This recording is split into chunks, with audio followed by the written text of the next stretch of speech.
nossa aula de língua portuguesa de hoje, nós vamos ver o uso da reticência e nós vamos já iniciar o capítulo 3, tá? Ao fim da nossa aula, eu vou passar as atividades que vocês deverão responder com base na parte de interpretação textual e que tem um pouco de gramática envolvido com o assunto que nós vamos começar agora.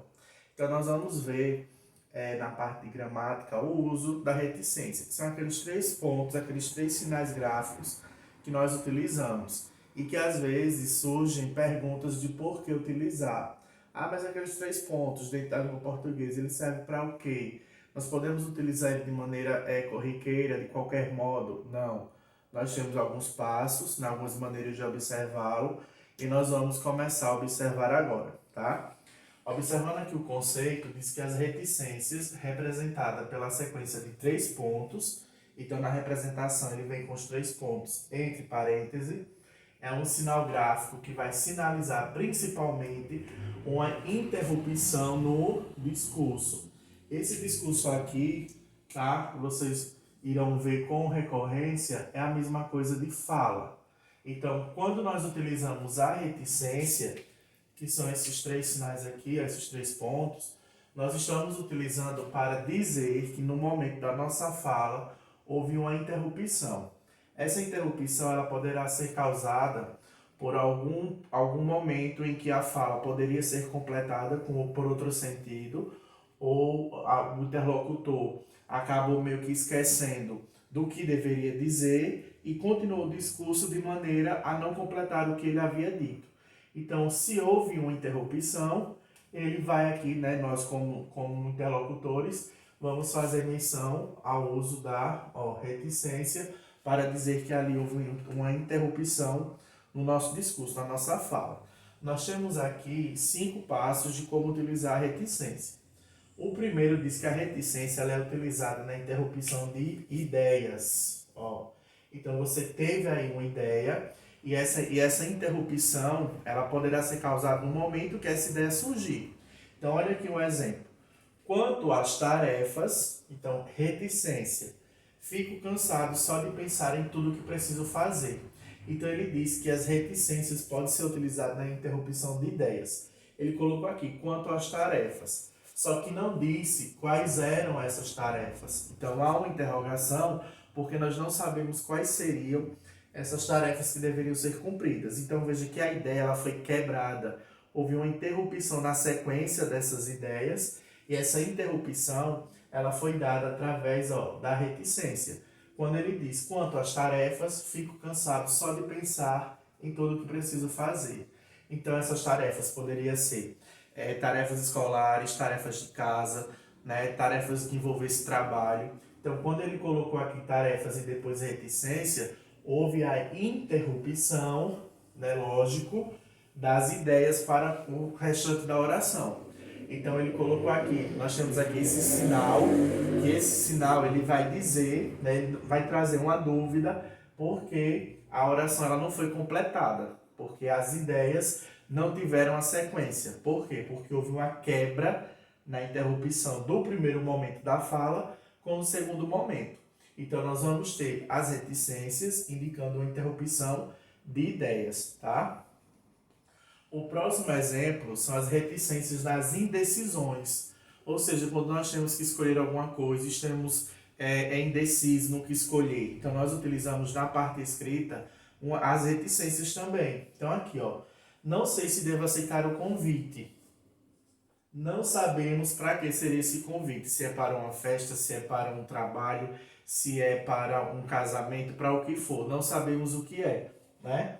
Quero ir, mas tenho os meus receios, tenho os meus medos. Então, nesse caso, vocês vão observar o seguinte aqui, nas indecisões. Indecisões aqui a gente pode colocar, aqui também para ficar mais prático, a gente pode colocar aqui escolhas, por exemplo, tá? Então, as reticências nas escolhas, enquanto eu tiver dúvida naquilo que tenho que fazer. Então, não sei se devo escolher o convite, não sei se devo aceitar o convite.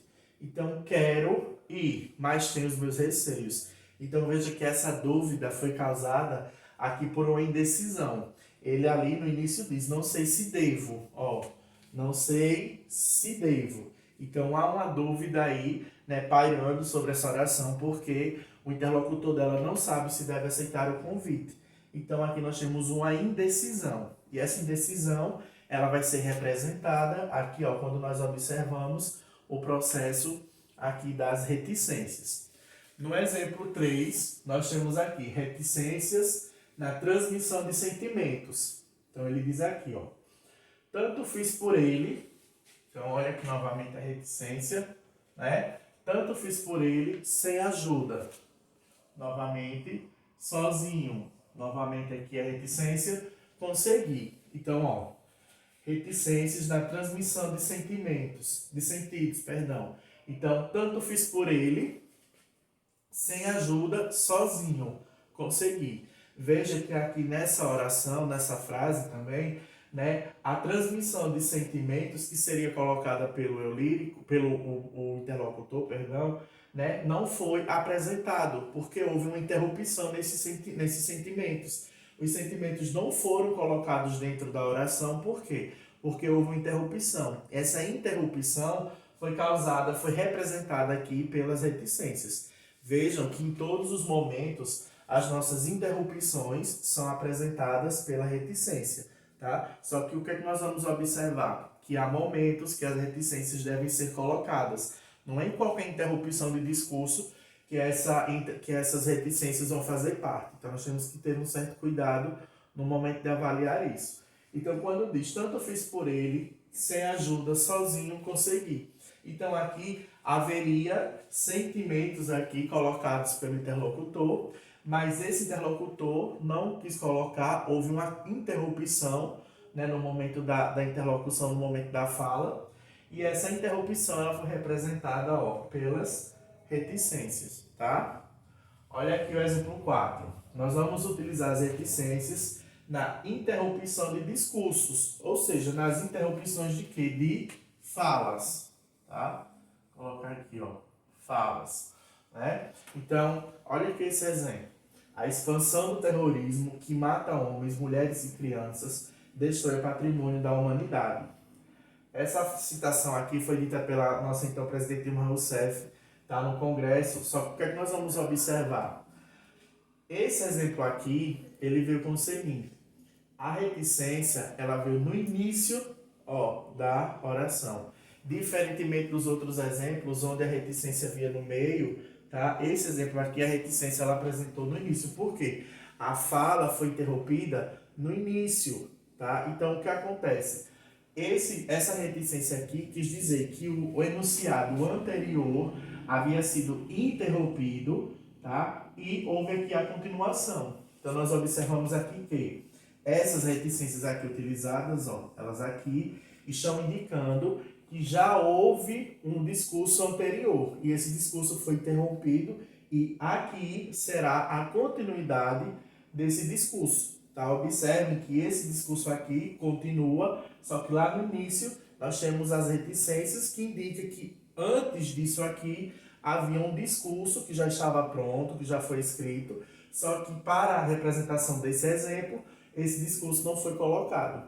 Então no item 4 nós vamos ter as reticências interrompendo também o discurso, interrompendo uma fala, né? Então, esse discurso já foi dito anterior, já foi colocado de maneira posterior a ele. Então, nesse caso, representou-se aqui pela presença das reticências, enquanto houve aqui um determinado discurso, o restante do discurso. Vejam que o discurso inicial nós não temos, né? Ela não começou dizendo daqui, ela começou por um discurso já pronto e que aqui não está sendo representado. Por quê? Porque ele foi, ó, interrompido anteriormente e houve somente a reprodução dessa parte aqui.